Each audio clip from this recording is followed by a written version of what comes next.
la nouvelle monnaie au final, c'est pas l'attention, c'est la confiance. C'est un manque de profondeur dans les messages, dans les images, même dans certaines offres au final, hein. Il y a eu l'escalade des promesses. Maintenant, je peux plus me différencier juste en faisant mieux. Il faut que je fasse des promesses encore plus exagérées. Il faut que je fasse des garanties à rallonge. Mais surtout très très éduqué à ce manque de profondeur.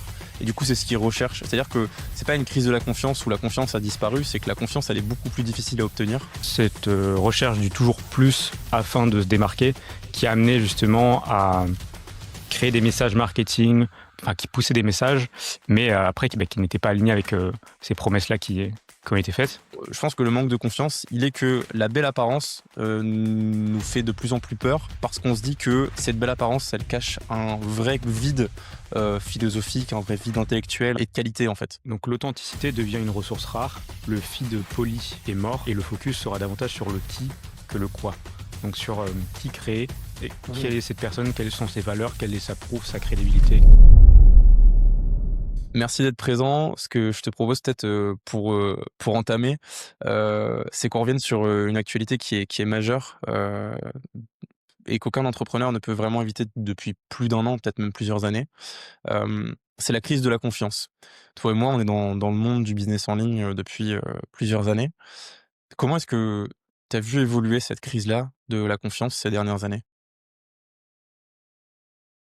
En fait, je dirais un petit peu que avec le temps, c'est maintenant pas mal de temps que le marché en ligne a pas mal évolué. Le marché a pas mal, c'est pas mal sophistiqué. Les gens ont été pas mal habitués à voir et consommer du contenu, voir de plus en plus de créateurs.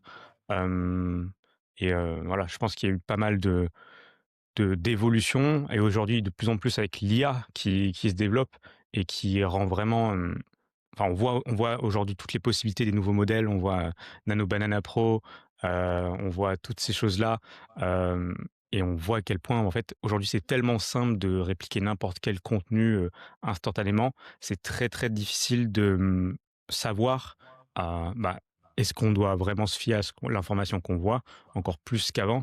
Est-ce que c'est quelque chose de réel? Est-ce que c'est quelque chose, quelles sont les intentions du créateur derrière?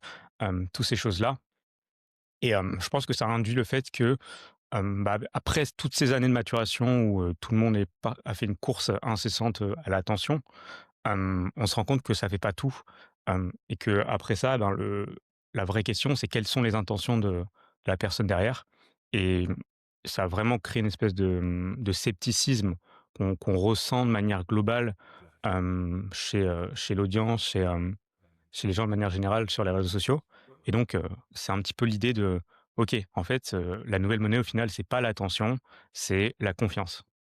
OK. Hem, ces arrivées-là de l'IA, de ces éléments qui en rajoutent en fait, finalement c'est très récent, on est début 2026, ça fait en gros 3 à 5 mois que ces éléments-là sont vraiment ultra développés et sont sortis.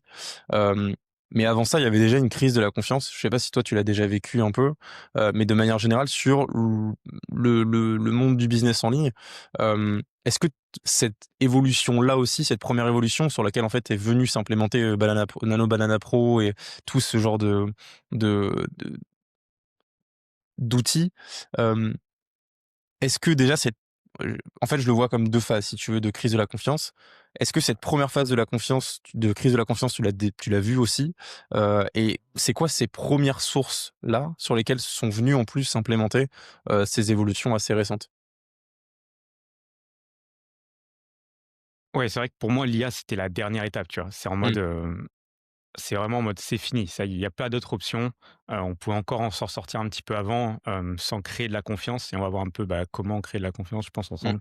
Mais, vraiment, je pense que c'est, tu vois, à partir du moment où il y a une sophistication sur les offres, je parle surtout dans l'entrepreneuriat en ligne, où, tout le monde a lu, le livre, $100 million Offer d'Alex Hormozy, tout ce genre de choses où il y a eu l'escalade des promesses, où on est passé de: «OK, maintenant je peux plus me différencier juste, en faisant mieux.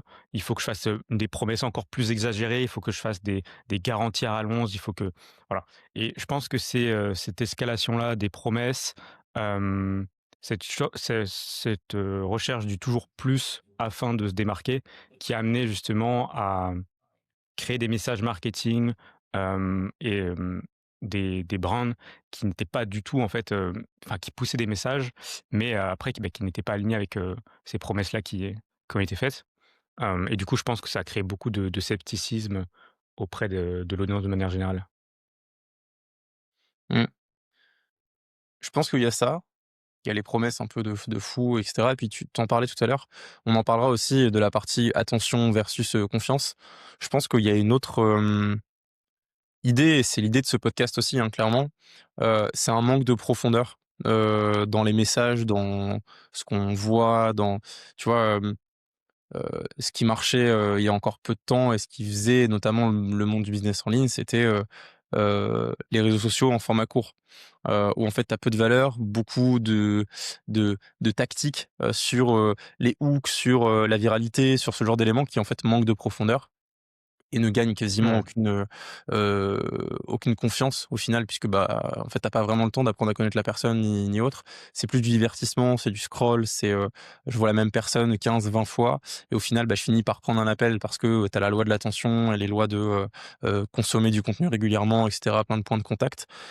Mais je pense que c'est aussi, effectivement ce manque de profondeur dans les messages, dans les images, dans, même dans certaines offres au final, hein, que beaucoup de gens ont consommées, qui font qu'aujourd'hui, le marché est, comme tu le dis, sophistiqué, mais surtout très, très éduqué à ce manque de profondeur et du coup, c'est ce qu'ils recherchent. C'est-à-dire que c'est pas une crise de la confiance où la confiance a disparu, c'est que la confiance, elle est beaucoup plus difficile à obtenir, et que seule la profondeur peut le faire et je pense que c'est surtout ça dans le sens où hier, c'était l'attention parce qu'elle suffisait et qu'aujourd'hui l'attention ne suffit plus, mais il faut aussi de la profondeur, heu, sur tous les plans.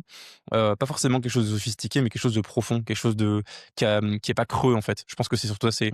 je pense que le manque de confiance, il est que la belle apparence, nous fait de plus en plus peur parce qu'on se dit que cette belle apparence, elle cache un vrai vide, philosophique, un vrai vide intellectuel, un vide de sens, de et de qualité, en fait. Je pense que c'est surtout ça. Je sais pas ce que tu en penses, mais il y a cette impression-là, en fait, générale de vide. Mmh. En fait, si on prend vraiment du recul, c'est vrai sur, l'évolution un peu, tu vois, du marketing en ligne. Hem, Moi, il y a une date phare qui m'a marqué, c'est, tu vois, 2020, covid, développement de TikTok, très, très rapide et l'émergence, en fait, de ce nouveau format, court, tu vois? Genre, format vidéo en mode avec le scroll infini. Là, c'est vraiment été une nouvelle révolution qui est arrivée et tout le monde a sauté dessus en se disant: «OK, c'est cool, purée, maintenant l'attention, je peux avoir de l'attention comme ça, hem, instantanément. Il te suffit juste de créer quelque chose de clivant, quelque chose qui vraiment va capturer cette attention-là» et en fait, tu crées des shots de dopamine et tu vas chercher à justement, dire: «Ah OK, bah, purée, c'est cool, en fait. Pourquoi me tracasser à, faire une vidéo YouTube de 30 minutes?» Parce qu'avant, tu vois, je pense que si tu as vu un petit peu la vague des créateurs, tu vois, les early adopters de YouTube et cetera, dans les années 2015-2017 et cetera. Il y avait déjà ce contenu, tu vois, long, ce contenu, Ouais, vlog, ce format, de l'époque et rapidement, en fait, en 2020-2021, il y a eu du coup l'émergence, tu vois, de TikTok. Puis après Instagram a vite adopté ce même, format, donc les reels, pareil YouTube Shorts et en fait, on est arrivé dans cette, machine à sous infinie, tu vois, des réseaux ouais. sociaux, qui a créé en fait je pense ça a juste créé un vide, du coup, au cours des 5 dernières années. En fait, les gens ont tellement été drainés, ont tellement eu le sentiment d'être, tu vois, de se faire voler leur attention, pour au final, pas vraiment de value ou de substance en échange, que, il y a une bifurcation progressive de, ce retour vers le contenu long, ce retour de l'appréciation de: «OK, en fait, non, j'ai besoin de quelque chose qui fait sens, j'ai besoin de valeur, de profondeur», et pas juste, d'avoir des shots de dopamine, toutes les 10 secondes, quoi. Mmh. Ouais, effectivement, je pense qu'il y a de ça. C'est clair que ça a beaucoup joué. Tu vois, tu parlais notamment des formats vlog, aussi. Je trouve que ce qui fait aussi que, on a cette crise de la confiance, c'est que même dans les formats longs, hem, chez ceux qui étaient plus suivis et qui le sont encore aujourd'hui, heu, tu avais certains qui faisaient, des séries de building public, de, vlogs où justement ils montraient leur évolution «sans filtre» entre guillemets. Et en fait, bah, au final, les gens se disaient: «Bah, oui, il y a pas de filtre et cetera» et au final, il y en avait, et je pense que c'est aussi cette crise de la confiance, elle vient effectivement de ce qu'on vient de se dire, du creux intellectuel, philosophique et cetera. Et aussi du mensonge de plus en plus récurrent et fréquent, de certains créateurs, que ce soit format long, format court, de la déception de plein de personnes, du monde de l'arnaque et cetera. Et je pense que vu que c'est moins palpable qu'une arnaque qui serait en physique ou, que du mensonge, avec une personne en face, qu'on peut confronter, c'est vrai que ça fait peur aussi, je pense, de se dire que quelqu'un peut nous mentir et hem, nous proposer quelque chose, une offre, un service, quoi que ce soit, que ce soit du vent et qu'on puisse pas confronter cette personne parce qu'elle est loin, elle est dans des endroits qu'on connaît pas, qui sont trop lointains parce que justement c'est en ligne. Il y a peut-être aussi cet aspect, intouchable, des personnes qui justement, ont un peu cassé cette confiance parce qu'au final, bah, à l'origine, cette confiance-là, elle pouvait exister. On s'était inconnus, le marché était justement pas éduqué et on aurait pu profiter de ça pour, justement éviter d'avoir ce genre de problématique dès le début. Hem, je trouve que justement, ils ont cassé cette confiance-là aussi de cette manière-là. Hem, Après, à mon sens, tu vois, c'est juste quelque chose qui devait arriver et qui est normal dans tout marché. Je pense mmh, que, tu vois, surtout quand quelque chose est nouveau et récent, les enfin, souvent les mal intentionnés ont beaucoup moins de scrupules à tester des choses, et à aller au-delà de la limite. mmh, Hem et donc forcément, tu vois, c'est en réaction à ces choses-là qu'après il y a une stabilisation du marché, quelque chose de beaucoup plus, mature où, en fait les gens prennent maintenant des décisions, éduqués, prennent le temps de s'informer, prennent le temps de se renseigner de qui j'écoute, qu'est-ce que j'écoute, est-ce que ça fait sens pour moi, est-ce qu'il aligne avec mes valeurs? Et mmh, à partir de là, prendre une décision. Donc quelque chose de beaucoup plus réfléchi, beaucoup moins impulsif, et je pense qu'avant, il y avait tellement ce truc de: «C'est nouveau» que, bah, ça marchait direct, quoi. mmh, C'est-à-dire que, bah, je peux faire une promesse faramineuse, vu que c'est nouveau, waouh, il y a le système limbique qui s'active, les gens agissent et achètent de manière, impulsive avec ce biais de la nouveauté. Hem Après du coup, vu que beaucoup se sont fait ramasser et cetera, mais je pense que c'est normal, ce sera dans tous les domaines, dans toutes les adoptions de technologies et cetera. Et donc voilà, maintenant, il y a une maturation du marché. Les gens se disent: «OK, effectivement, ben, OK, comment est-ce que je peux prendre une décision plus éduquée?» mmh. La trust, la trust. C'est super intéressant ce que tu dis effectivement, c'est vrai que c'est le cas dans tous les marchés, c'est juste que c'était nouveau et je pense qu'il y a cet aspect-là peut-être moins palpable, mais que ce sera le cas pas que dans le business en ligne, mais sur toutes les nouvelles technologies. Hem, question du coup, on en parlait, tout à l'heure. Là, on parle plutôt de la crise de la confiance. Ce que j'aimerais aborder, c'est surtout avant la crise de la confiance, la ressource numéro 1 qui était la plus recherchée, chez tout le monde, et qui était en fait suffisante finalement pour réussir dans le monde du business en ligne de manière générale. C'est-à-dire qu'en gros, ce que tout le monde disait quand on est tous les 2 rentrés dans le monde du business en ligne il y a encore, 2 ans, 3 ans, c'était, en fait, il y a juste à être viral, avoir une communauté et globalement, si tu sais la monétiser, que tu as les bons systèmes, c'est bon. C'était relativement simple. Hem, à l'époque, c'était le cas. Comment est-ce qu'on en est arrivé là? Comment dire? Comment est-ce que l'attention est devenue une ressource, non pas, suffisante pour dominer un marché, mais en fait nécessaire pour exister dedans? Je sais pas si tu comprends ce que je veux dire? Oui, maintenant oui, la question, c'est plus: «Est-ce que tu peux créer?» Mais c'est ce que je peux créer, retenir l'attention, gagner la confiance, hem et nourrir cette confiance-là. Mmh, Et en fait, l'attention, c'est que la première étape. Donc maintenant, c'est même plus en mode le goal ultime, c'est genre juste une nécessité de base. mmh, clairement. C'est juste en mode, Clairement et bah, oui, justement si que j'ai pas d'attention, j'existe pas, mais il faut pas, chercher à gagner de l'attention au point de, bah, tuer la trust.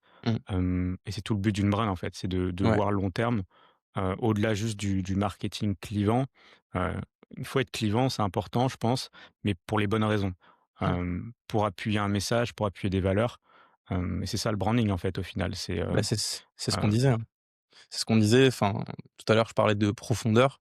Je pense que c'est justement ça, tu vois? On a vu beaucoup de créateurs mettre en avant effectivement leur richesse, leur réussite, ce genre d'éléments qui, au final, n'avaient aucune profondeur, mais fonctionnaient, au début du lancement de business en ligne, on se disait: «Putain, ils sont jeunes, ils ont effectivement, de la réussite très tôt, très rapidement», et ça faisait rêver et ça suffisait effectivement pour, justement, vendre des formations, des accompagnements et cetera, qui étaient de plus ou moins bonne qualité et il y avait aucune profondeur et ça suffisait, parce qu'en fait, on montrait simplement la réussite et aujourd'hui, c'est vrai que je pense ce genre de contenu ne fonctionne plus. Parce que justement, au lieu de donner envie, ça fait plutôt peur de se dire qu'il y a que ça à montrer et qu'il y a pas de profondeur de message derrière. Tu parlais du message, c'est vraiment ça et puis, le deuxième point, c'est effectivement, hem, aujourd'hui, on a besoin de plus que ça, je pense et c'est vrai que ce game-là de la et je pense que même d'ailleurs ces contenus qui aujourd'hui ne montrent que,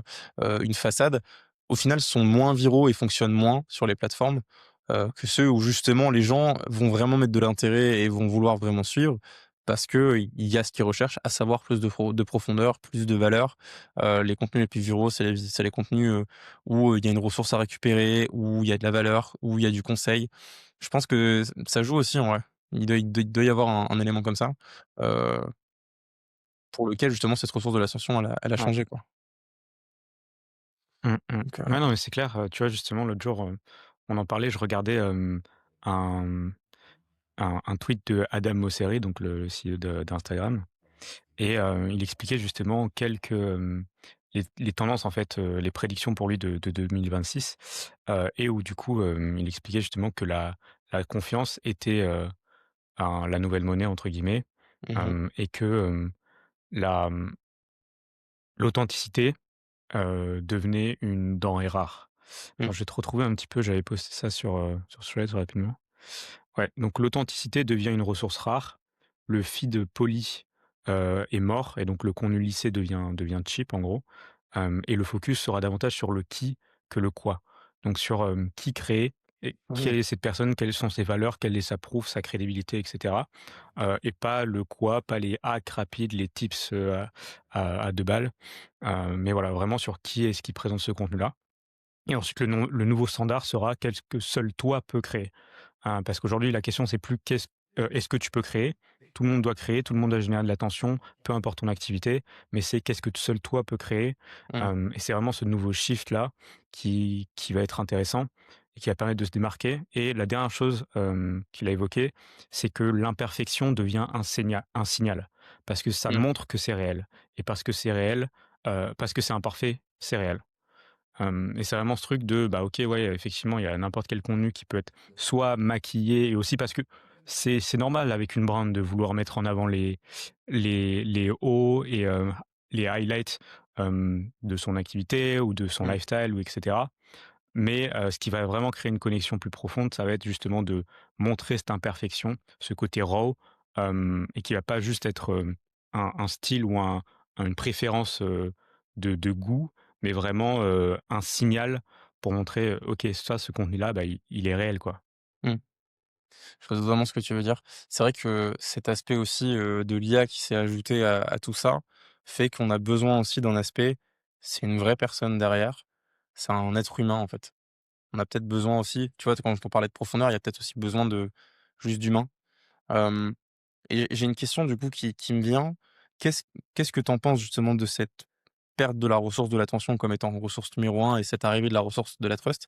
Est-ce que tu trouves que c'est une bonne chose, et qu'au contraire ça fera le tri? Ou est-ce que, tu penses plutôt que c'est dommage et que, bah, ça fait que ça laisse moins d'opportunités à moins de personnes, enfin moins d'opportunités à la plupart des gens qui veulent se lancer. Qu'est-ce que tu penses de ce revirement? Est-ce que c'est une bonne chose ou pas? D'après ce que tu me disais, c'est effectivement plutôt naturel, mais est-ce que c'est, hem, positif pour, le monde du business en ligne en général? Est-ce que c'est une bonne chose ou pas?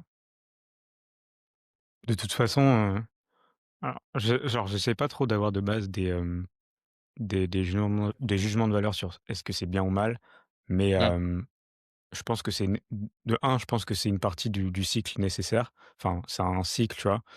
C'est juste qu'il y a une maturation, globale du marché, une évolution des technologies, un ressenti global aussi des gens qui veulent vraiment quelque chose de plus qualitatif, de plus significatif.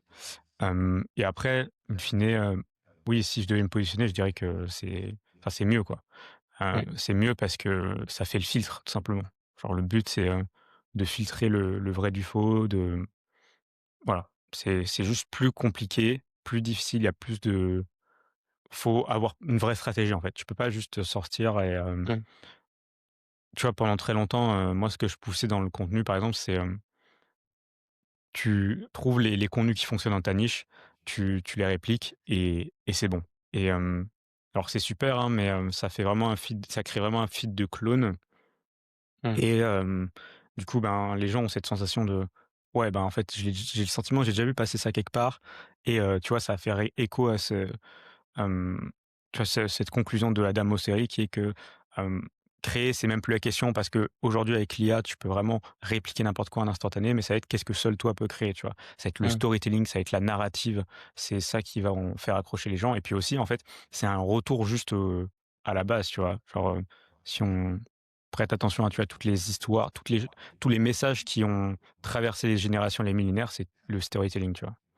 Donc je pense que le storytelling, associé à sa crédibilité, sa propre narrative, poussée dans son contenu, bah, au final, c'est voilà, faut ça demande juste de tu peux plus t'en sortir juste en faisant des copier-coller de d'autres créateurs mmh. et ça demande vraiment plus de self awareness, hem et voilà, de creuser davantage. Donc voilà, c'est plus difficile, mais je pense que ça en vaut la peine et que c'est une bonne chose. OK, et du coup, tu dirais, j'imagine que oui, mais est-ce que tu dirais, du coup, que le jeu aujourd'hui de, pas juste de l'attention, mais justement de personal branding et de la capacité à générer des revenus en se mettant en avant via les réseaux sociaux, parce que créer du contenu, c'est comment dire? C'est à la portée de tous, ça on est d'accord, et tu des gens qui ne gagnent pas particulièrement leur vie grâce aux réseaux sociaux, mais qui créent du contenu qui fonctionne très bien sur la plateforme parce qu'ils ont compris les codes. Mais je parle du jeu qui de ceux qui ont des offres derrière ce contenu. Est-ce que tu penses que du coup ça se professionnalise? C'est-à-dire que justement, vu que le marché est plus sophistiqué, qu'il faut un bon storytelling, qu'il faut des vraies compétences sur du copywriting, sur ce genre d'éléments. Hem, Est-ce que justement ça rend la création de contenu et le monde de la création de contenu plus professionnel qu'il n'a pu l'être? Dans un sens où, bah, tu avais des gens qui étaient beaucoup moins pros de ces sujets-là et qui fonctionnaient très bien, auparavant. Est-ce que tu penses que justement ça mène la conclusion, c'est que du coup il faut se professionnaliser et se former et devenir un expert de ces sujets-là? Là où, au début de la niche du business en ligne, en fait, on devait être surtout expert de son domaine et pas forcément un créateur expertisé.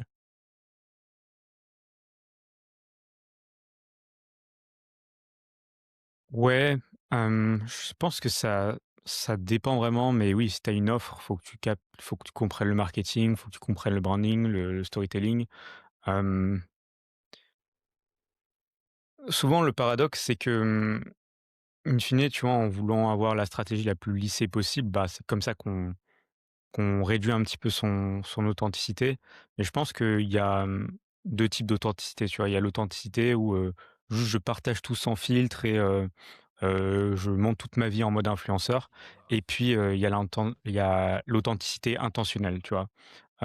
Qui permet de, bah, mettre en avant ta backstory, en adéquation avec la transformation que tu veux aider, auprès de tes clients et donc de les permettre de connecter avec toi et donc là, tu vois, c'est un storytelling intentionnel, c'est de l'authenticité intentionnelle et ça fait sens parce que tu partages pas juste ta vie pour partager ta vie, mais dans le Mmh, contexte de, comment est-ce que ça va servir mon audience? Et je pense que plus les créateurs se connectent à, OK, quelle partie de mon histoire, vont permettre au mieux, ou aider au mieux la transformation des gens que je souhaite, aider, hem, plus on s'axe là-dessus et plus on aura d'impact. OK. Ouais, tout à fait d'accord avec cette analyse. Hem Et parlons justement, puisqu'on là, on parle pas mal de l'attention, du personal branding. Hem, Aujourd'hui, la confiance, cette confiance-là, parlons-en un peu plus en détail parce que je pense que c'est vraiment le sujet. Le but, c'était d'introduire un peu avec le contexte. Hem Parlons maintenant de l'année qui vient, des personnes qui peuvent nous écouter, qui créent du contenu, et qui souhaitent, justement obtenir cette confiance via leur contenu et mener vers leur offre. Heu, Déjà dans un premier temps, pour toi, pour viser l'obtention de la confiance d'une certaine audience, hem, c'est quoi les compétences clés pour ça? Tu parlais de storytelling, de copywriting, hem, c'est quoi les autres compétences clés qu'il faut absolument avoir pour obtenir la confiance d'une audience? Je pense la self-awareness, on en parle pas assez, mais OK, vraiment se c'est-à-dire? connaître soi-même, OK. se connaître soi-même, se comprendre soi-même. Parce que, quand tu fais ça, déjà, ça te permet de savoir si tu partages un message parce que c'est un truc que tu as vu, il y a 5 minutes qui était cool, ou Mmh. est-ce que, c'est vraiment aligné avec, ta personnalité et ce qui te parle? Et comme ça te permet de vraiment créer une brand, sur le long terme. Donc le branding, forcément aussi. Hem, le copywriting, mais je pense que, tu vois, c'est repackager des termes qui ont toujours existé parce que le copywriting, c'est juste, écrire, tu vois? Et comprendre la psychologie humaine. Et en fait, c'est juste apprendre à se poser et avoir une réflexion, tu vois, sur, qu'est-ce que j'ai fait il y a 2 ans? Qu'est-ce que j'ai appris? Où est-ce que j'en étais? Hem, quelles questions je me posais auxquelles j'ai répondu aujourd'hui? Hem, quelles problématiques j'avais, il y a 2 ans que j'ai pu résoudre aujourd'hui? Et du coup, tu vois, toute cette self awareness là, faire des trucs, hem, cumuler des expériences, des compétences, et d'avoir cette, rétrospective derrière, ben, c'est vraiment ce qui te permet de créer un message, en fait, que seul toi peux créer. Parce qu'en fait, tes expériences que tu as vécues, elles sont propres à toi. Ton ton package de compétences, sont propres à toi. Tu vois, on parle un peu de cette histoire-là de Steve Jobs, par exemple, qui, quand il était en études sup, il avait étudié la calligraphie avant de drop out. Et Mmh. en fait, ces skills spécifiques de la calligraphie s'est retranscrit dans, le fait qu'ils ont créé des fonts, des polices d'écriture spécifiques au premier er Macintosh, et qui ont fait justement qui ont infusé cette, expérience utilisateur, et qui du coup a infusé, tu vois? Donc c'était ces expériences propres, uniques, Mmh. propres à lui, ces compétences propres à lui, alliées à sa curiosité, qui lui ont permis de créer, tu vois, ces produits, extraordinaires. Et du coup, Mmh. c'est se dire: «OK, en fait, je veux pas juste suivre, il y a pas une compétence, c'est juste d'allier ses curiosités, ses expériences personnelles, d'être hyper aware, de faire des trucs et de: «OK, qu'est-ce que j'ai appris? Comment est-ce que ça peut aider les autres? Et comment est-ce que ces compétences s'embriquent entre elles?» Tu vois? Genre, quand par exemple, en, quand j'avais 19 ans, j'ai commencé à, avoir une première caméra et aller chercher des 1ers clients pour faire de la presta de, vidéo, tu vois? Prendre des photos, des vidéos. Ben, je savais pas, mais que c'était la première compétence, qui allait se packager avec toutes les autres pour, aller, derrière créer les fondations d'une brand. Parce que, bah, aujourd'hui, tout le contenu est vidéo, donc bah, si tu sais pas, tu vois, juste filmer, cadrer, heu, tous ces concepts-là, tu vois, c'est une compétence qui, alliée à d'autres, alliée à d'autres, alliée à d'autres, crée hem, ton espèce d'arsenal, unique, et Mmh. d'être hyper aware de ça pour, aller les infuser dans ta brand. Mmh. C'est hyper intéressant ce que tu dis parce que, hem, c'est Jacques Brel qui disait, «La bêtise, c'est de la paresse». Dans le sens où, en fait, quand il l'explique, en tout cas, moi, ce que j'en déduis, c'est le manque de curiosité fait qu'on a beaucoup de personnes qui manquent de profondeur et c'est exactement ce qui manque pour créer cette confiance. Et donc typiquement, tu vois, c'est ce que tu disais, c'est allier ses curiosités avec, le fait de créer derrière, et de justement pour attirer cette confiance, bah, juste d'être authentique de manière, volontaire et spécifique sur les sujets de curiosité sur lesquels tu as de l'expertise. Et je pense que c'est parce que les gens sont pas curieux et veulent juste ont des objectifs qui sont justement, éphémères, qui sont de façade, qu'en fait, ils ont pas des objectifs de curiosité. Ils ont pas d'objectif de: «Je veux apprendre une compétence». Tu vois, Steve Jobs qui allait chercher la calligraphie, il s'est pas dit en apprenant la calligraphie: «Je vais faire du cash», tu vois? Pas du tout. Je pense qu'il s'est juste dit: «Bah, Ouais. c'est un sujet qui attire ma curiosité». Et quand il est arrivé pour, lancer Apple, il s'est dit: «Bah, j'adore ça, et du coup, c'est des points de détail sur lesquels je vais mettre beaucoup d'énergie parce que je sais que je me suis expertisé là-dedans». De même que toi, par exemple, hem, tu t'es expertisé dans la création de contenu, et le fait de filmer, de prendre des photos, d'avoir un œil graphique, tu l'as pas fait en te disant: «Je vais faire un max de cash, avec cette expertise». Même si évidemment, c'est une conséquence à laquelle tu peux penser. Hem la première raison pour laquelle tu dépenses du temps et de l'énergie dedans, je pense que c'est surtout que, bah, c'est quelque chose qui te plaisait, qui attirait ta curiosité de manière naturelle et je pense que c'est peut-être ça qui manque le plus, en fait. C'est, Mmh, d'être capable de s'écouter, tu vois? Tu parlais de self awareness, je pense que c'est vraiment ça. De s'écouter, de se dire: «OK, bah, ça attire ma curiosité, bah, go en fait, j'essaye». mmh, Heu, je teste des choses au lieu ouais, de d'avoir le même objectif que tout le monde et de juste vouloir, avoir des mmh, revenus et être connu. Tu vois? Je pense que c'est vraiment, mmh, la chose que tout le monde veut. Je pense que ça a aucun sens dans un monde où justement la nouvelle monnaie, c'est la confiance. Tu vois? Je pense que c'est vraiment ouais, ça, mmh. heu En et fait, je pense que ce qui est j'ai toujours trouvé drôle, c'est que, tu vois, quand tu entreprends de base, la raison pour laquelle tu décides d'entreprendre, c'est parce que justement tu as un «rebelle» entre guillemets, genre, tu as décidé de pas suivre la voie conventionnelle et de suivre tes curiosités. Hem et paradoxalement, après, tu te retrouves à te demander: «Ah, c'est quoi le meilleur business model? C'est quoi qui va faire le plus de cash?» Mais en fait, de base, ça, c'est la réflexion que tu as si tu entreprends pas, tu vois? Genre, si, quand tu es au lycée, que tu dois choisir tes orientations et que tu demandes: «OK, c'est quoi le métier qui paye le mieux?» C'est la même réflexion, c'est pas cette réflexion-là qui va, vraiment t'amener à créer des choses intéressantes qui vont alors, faut pas non plus tomber dans le tu vois, dans le truc, l'influenceur fauché ou quoi, mais c'est vraiment cette idée de comment est-ce que je peux allier mes curiosités avec quelque chose qui résout un vrai problème, quoi. mmh, Hem, donc je pense que c'est ça. Après, tu vois, sur la curiosité, je pense pas que les gens ne sont pas curieux. Je pense que, ils ont juste été conditionnés à ne pas l'être, tu vois? À oublier leur curiosité. je dis pas que par nature, ils On le sont pas. Je dis plutôt que ils ont désappris à l'être. Ça, je suis d'accord avec toi. Mais ce que je veux ouais, dire, c'est qu'aujourd'hui, ouais, effectivement, les gens ne tentent plus, hem, mais dans le ouais, réel, je parle. C'est-à-dire qu'ils ont de la curiosité, mmh, hein. Ils vont regarder des vidéos, ils vont consommer du contenu, ils vont regarder, mais ils vont juste regarder, ils vont pas tester leur curiosité. Ils vont pas l'appliquer dans la vraie mmh, vie. Ils vont pas s'essayer eux-mêmes à faire des choses qui vont peut-être les faire échouer ou qui vont mal faire au début parce que quand on commence un nouveau sport, quand on a une nouvelle passion, quand on tente quoi que ce soit, on est nul au début. Ça, c'est mmh, logique, et c'est même normal et c'est seuls les génies sont bons au bout de 3 secondes d'essai, sur un piano, un mmh, violon, une guitare, dans un business, sur une compétence spécifique, enfin voilà, c'est logique. On se trouve devant un appareil photo pour la première fois de sa vie, en général, on sait pas sur quel bouton appuyer pour prendre une photo, tu vois? Ou à la limite, c'est le seul mmh. bouton qu'on connaît. Donc Après, je pense qu'il faut tester des choses, tester beaucoup de choses pour mmh, voir justement ce à quoi tu es naturellement doué. Parce que des fois, il y a des plein de trucs auxquels on est naturellement doué, mais on ne le sait bien pas sûr. parce qu'on n'a juste pas eu l'occasion de s'y confronter, de le tester. Et je pense que, tu vois, tu vois, on est dans cette société de consommation, tu vois, où on est constamment. En fait, aujourd'hui, on a nos problèmes, tu vois, les problèmes de société, c'est des problèmes d'abondance.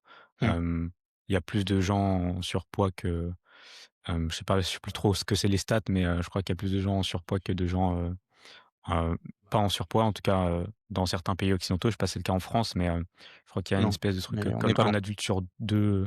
Alors je crois que c'est aux States, ils sont bien au-dessus forcément, mais il y a ce côté, de voilà, la malbouffe, l'équivalent du coup en termes de réseaux sociaux, hem, les distractions infinies. Tu vois, Netflix, tu as un abonnement à 20 balles et tu peux, tu vois, tu as divertissement, illimité.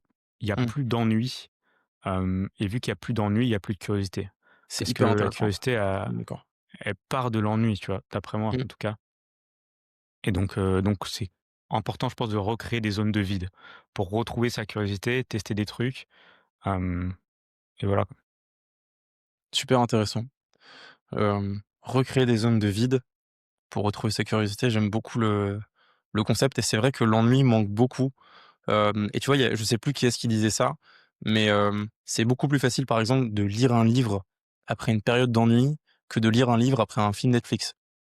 Et c'est Mmh. totalement De vrai. fou. C'est-à-dire que tu viens d'obtenir une gratification instantanée où tu as juste à cliquer sur un bouton et tu as un divertissement qui, se lit tout seul et te mettre après devant un livre où tu dois faire l'effort de lire, faire l'effort de comprendre et il y a pas de bruit, il y a pas d'image, il y a rien de gratifiant d'autre que l'histoire, donc il faut se plonger dedans, faut faire l'effort et tout et en fait, c'est Mmh. impossible à faire si tu as pas eu d'ennui avant ou si tu as pas eu d'écran, pas de distraction, pas de gratification Mmh. instantanée et je trouve que c'est super intéressant parce que c'est très générationnel, tu vois?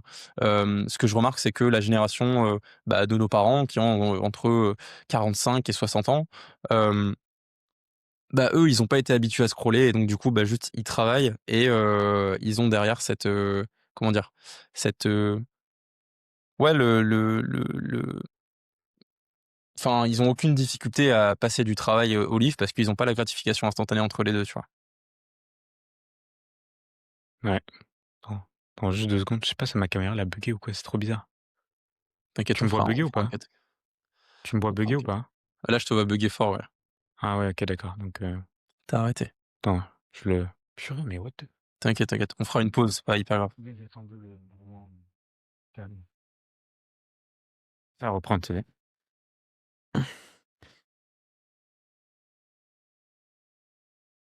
What the fuck? Allez. Ah yes. C'est bon? Ouais, Je vais reprendre la phrase que je disais, vas-y.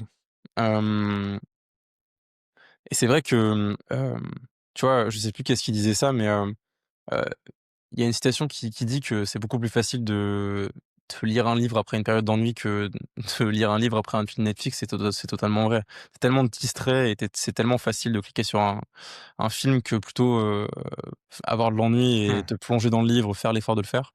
Hem, Qu'effectivement c'est peut-être ce qui manque le plus, c'est de l'ennui, pour mener à la curiosité et tu vois, c'est peut-être un premier insight pour les personnes qui nous écoutent, c'est de retrouver de l'ennui, de se forcer à s'ennuyer, en fait. Je pense que c'est un peu ça. En fait, le problème finalement, c'est sous du téléphone. C'est un peu, la phrase qu'on peut retrouver sur certains contenus justement. Hem, c'est effectivement qu'en fait, bah, c'est probablement le pire piège pour, ne pas avoir de curiosité et cette curiosité, en fait, c'est ce qui nous manque pour obtenir cette confiance. Donc faut juste, ouais, chercher je pense que faut juste cocher, en fait, les cases de: «Est-ce que j'ai fait ça, j'ai fait ça, j'ai fait ça?» pour avoir droit à cette confiance et pour y avoir droit, bah, faut effectivement mettre en avant ces domaines de curiosité, de manière authentique et du coup, il faut avoir des domaines de curiosité, du coup, il faut être curieux et pour être curieux, il faut des zones de vide, d'ennui, donc pas toucher au téléphone. Et je pense que c'est ça. c'est un peu ce qui En manque. fait non, c'est clair et tu vois, l'idée générale du truc, c'est, il faut des zones de vide, mais il faut une philosophie d'utilisation de la technologie. Dans le sens où, hem c'est la technologie, c'est la meilleure chose qui soit arrivée et en même temps, c'est la pire chose. C'est comme tout, c'est comme l'électricité, tu peux nourrir un foyer avec l'électricité ou comme tu peux tuer quelqu'un avec l'électricité. Donc c'est vraiment je pense que toute technologie est neutre, mais c'est la décision de comment tu utilises ces technologies, qu'est-ce que tu en fais Mmh. et de vraiment se dire: «OK, je vais avoir des principes clés de comment j'utilise la technologie». Et tu vois, moi, pour moi, justement, les réseaux sociaux, c'est pour ça que je kiffe tellement ça, c'est que c'est vraiment un outil de transmission. Hem et donc si tu l'utilises comme ça comme outil de transmission pour, partager de l'information, partager des connaissances, et pas comme un outil de distraction, de divertissement et que tu gardes ces éléments de divertissement, offline, tu as, l'avantage sans l'inconvénient, de la technologie, tu vois? Mmh. Ouais, c'est vrai. C'est totalement vrai ce que je dis et ça me fait penser à un autre point que je voulais aborder. Justement, les gens qui ont compris ça, qui ont compris, que comment utiliser la technologie, qui savent comment être curieux, qui savent se déconnecter et qui sont plus, comment dire? Dans le jeu des consommateurs de contenu, mais plutôt des créateurs. Aujourd'hui, selon toi, quel est le profil de la personne qui a la confiance ou qui est en train de la gagner sur le marché? Et quel est le profil qui est en train de la perdre justement, et qui est en train de perdre à ce jeu-là de la confiance? Pour toi, ce serait quoi le profil type de surtout faut pas faire ça si on veut réussir en 2026 et notamment avoir justement ce levier de pouvoir qu'est la confiance et quel est le profil qu'il faut qu'on soit ou duquel au moins il faut qu'on se rapproche, hem, pour justement gagner à ce jeu-là? Mmh.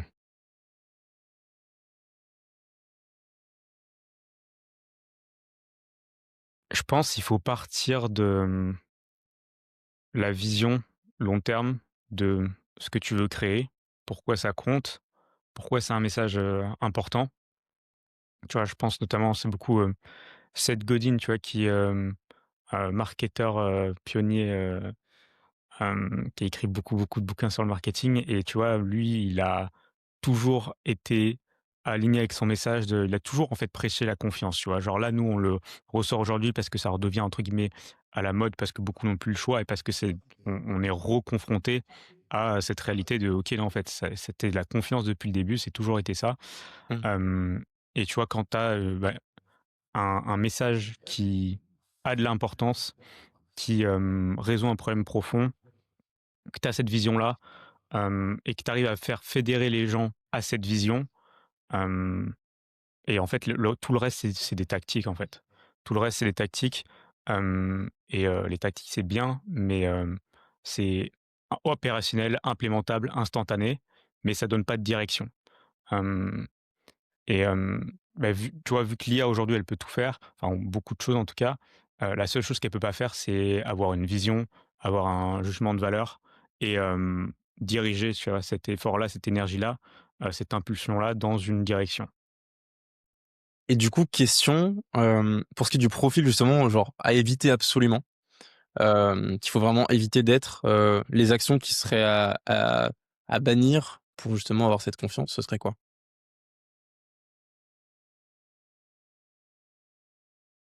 Se demander, c'est quoi le meilleur business model, c'est quoi la meilleure plateforme, sans faire ce travail-là, switcher, je pense toutes les 5 minutes de de problématiques, hem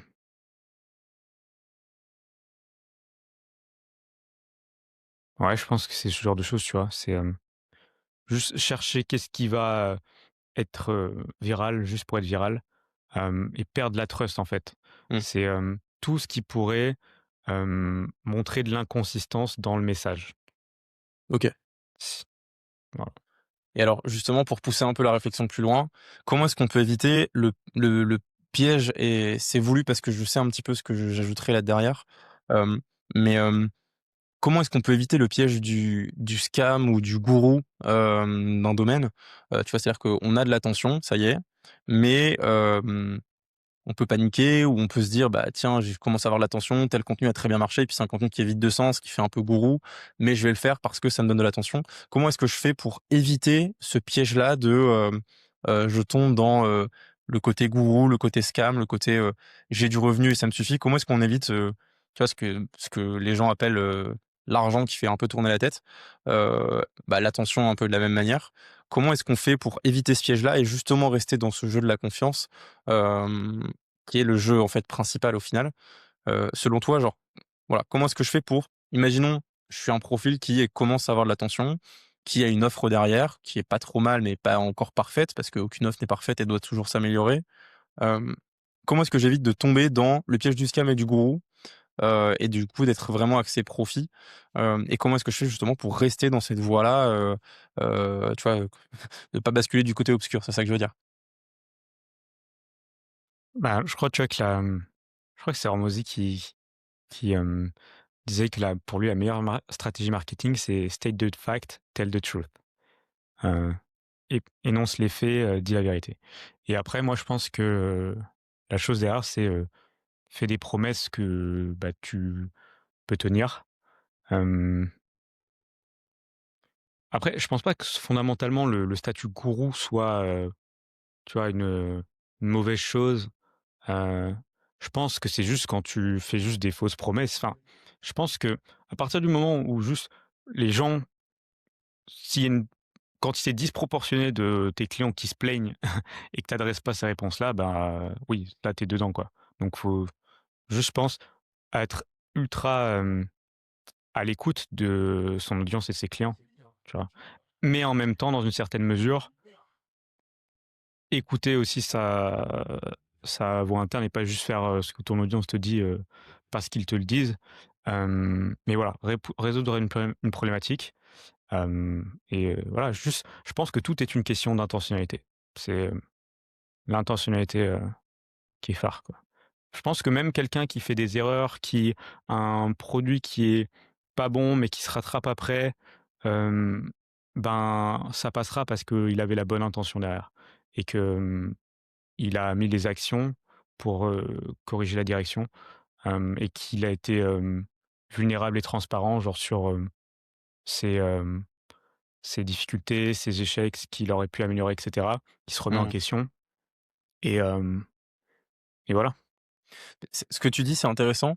Ça veut dire que, dans ce que tu expliques, si je comprends bien, c'est en fait, c'est l'intention qui compte. C'est un peu bateau comme phrase, mais, dans cette volonté justement de rester dans le jeu de la confiance et de, de ouais, justement de basculer du bon côté, hem, c'est l'intention qui prime plutôt que, la qualité d'une offre ou ce qu'il y a derrière. Pour toi, c'est plutôt l'intention de la personne profonde? Ouais, i fondamentalement, je pense que c'est plus important qu'on ne le pense. Je pense qu'on on dit que justement l'intention elle est, comment dire? Ce qui compte c'est les actions et cetera. Alors oui, mais c'est l'intention qui drive les actions, tu vois? Mmh, Si t'as pas d'intent, tu tu te laisses guider par, la première intention qui est la plus, comment dire? Alléchante, tu vois? mmh. Donc je pense que c'est ça. Hem, Puis après voilà, je pense qu'il y a pas de en fait, moi j'essaie vraiment de faire l'avocat du diable de manière générale, et de me dire: «OK, est-ce que, cette personne-là, elle a fait de son mieux pour créer un bon produit? Est-ce que, les gens étaient satisfaits par le produit?» S'il y avait pas eu des gens satisfaits, pourquoi? Est-ce qu'il a fait des choses pour l'adresser? Et c'est OK de je pense d'avoir quelque chose qui est pas parfait au début. Je pense que c'est tout le but de l'entrepreneuriat, tu vois? C'est de lancer, de tester des trucs et de pas savoir. Je pense qu'on fait tous, il y en a juste qui font plus semblant que d'autres d'avoir compris les règles du jeu, mais au final, je pense qu'on découvre tous, tu vois, les règles petit à petit, et qu'il y a pas de manuel, quoi. Il y a pas de ça c'est bon, ça c'est pas bon. C'est, comment l'audience réagit par rapport à ce que tu as fait, Mmh. et comment tu micro réajustes, tu vois? Par micro réajustement constant, tu avances dans la bonne direction. Je vois ce que tu veux dire. C'est hyper intéressant et ça me permet un peu de finir en Toi, tout tu le cas, vois comment? ce sujet-là. Hem, Mmh. Ce que je te propose pour peut-être essayer de conclure un peu ce sujet de la confiance, c'est de finir chacun par, 2 idées. Tu peux commencer ou je peux commencer comme tu le souhaites. Hem, 2 idées majeures qui résument un peu notre entretien et qui permettent un peu, aux personnes qui nous écoutent encore d'ailleurs, merci à ces personnes, qui sont pleines d'attention. Hem, voilà, de tirer, peut-être 4 leçons sur, le le le jeu de la confiance, pour l'année qui vient et même les années qui viennent, selon ce qu'on est en train de se dire. Hem, Est-ce que tu veux peut-être commencer par 2 idées majeures qui résument un peu, ta pensée sur le monde de la confiance et le le levier que ça devient?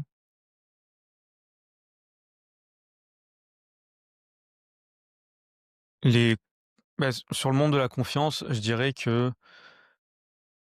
ce qui est le plus important, c'est, d'avoir de la self awareness.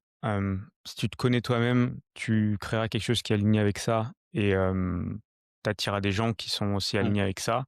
Parce que je pense que beaucoup, ils personne intentionnellement, manipule ou est malhonnête. Je pense que c'est juste un manque profond de self awareness, et que si, bah, tu te connais et que tu attires les personnes qui sont alignées avec ça, tu as peu de chances de trahir, leur confiance parce que de toute façon, c'est aligné avec tes intérêts.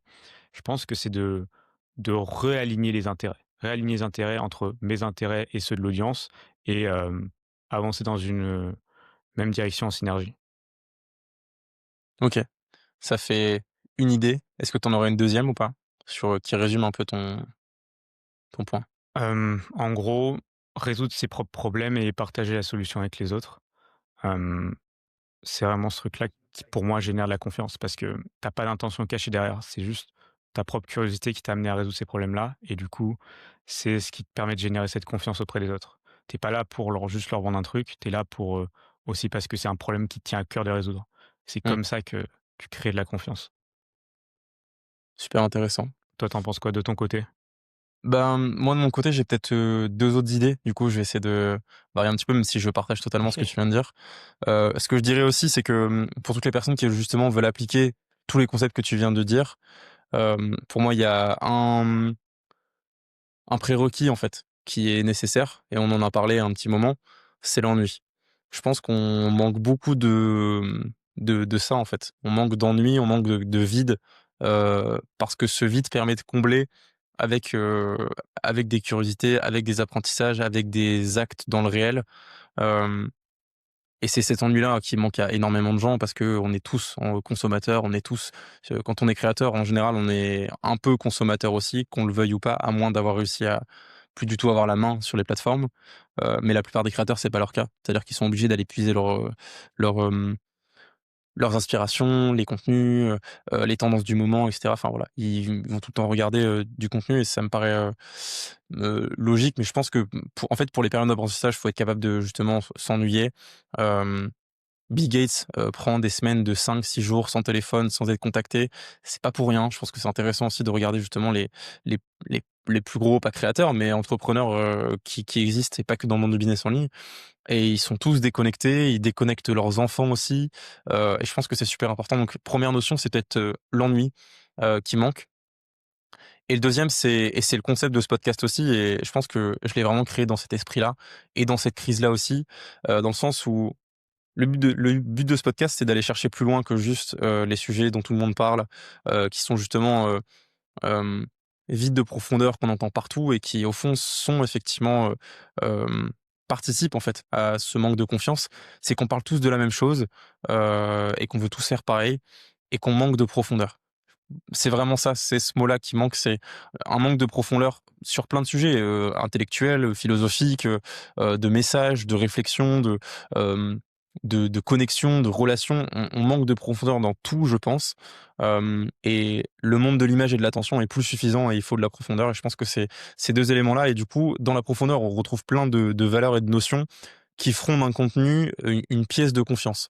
Hem, à savoir, bah, l'exigence, à savoir, le fait de chercher à, exprimer réellement quelque chose, à avoir de l'intention comme tu le disais.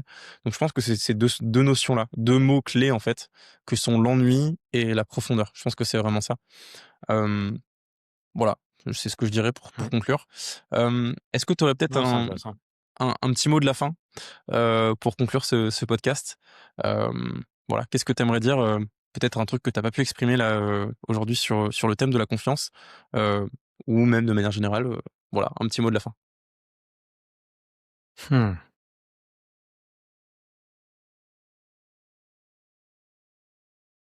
Nourrissez votre curiosité, ne je pense qu'il faut absolument, hem, ignorer le bruit, hem et tu vois, je pense que l'ennui justement, ça te permet de couper le bruit, Mmh. et de retrouver justement ses curiosités naturelles.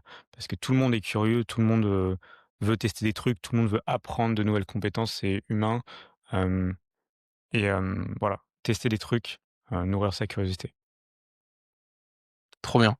Bah, écoute, hyper intéressant. Et toi, petit mot de la fin, que Ah, tu le aurais? petit mot de la fin, je dirais que l'autre point pour, je vais ajouter à ton propos, c'est nourrissez votre curiosité avec, de la matière qui a de la qualité.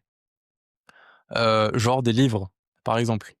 Hem, autre exemple, des personnages historiques, l'histoire, la culture, la philosophie et ça peut ne pas être que du livre si c'est trop compliqué pour commencer. Mais voilà, il y a plein de sources qui sont de qualité, qui sont en fait, qui sont, nourrissantes, heu, qui sont pas du déchet, de de contenu, mais justement des éléments qui sont vraiment pareil, je reviens à ce mot-là, mais pour moi, c'est hyper important, c'est profond, en fait, qui ont qui sont, pas forcément sophistiqués, mais qui sont construits. Voilà, donc de la matière qui a une vraie valeur ajoutée et quelque chose de qualité, quoi. Voilà. Hem, je pense que c'est bon pour moi. C'était Charles, dans la version, hebdomadaire de Deep Talks. Merci, Charles d'être venu. Et puis, Où à est-ce que les très gens vite. peuvent nous retrouver? Alors Est-ce les que gens de peuvent nous ouf, ouais. retrouver, comme je disais dans l'introduction, sur, YouTube et Spotify pour l'instant et également dans notre communauté Skool, communauté, gratuite en partie. On mettra évidemment tous les liens en dessous de cette vidéo sur les différentes plateformes, sur laquelle ce podcast est disponible. Voilà, ils peuvent nous retrouver sur les 3. Les 3 sont gratuits, les 3 sont disponibles. N'hésitez pas à aller checker ça. Hem, voilà, version vidéo sur, le Skool et sur YouTube et version audio, sur Spotify. Let's go.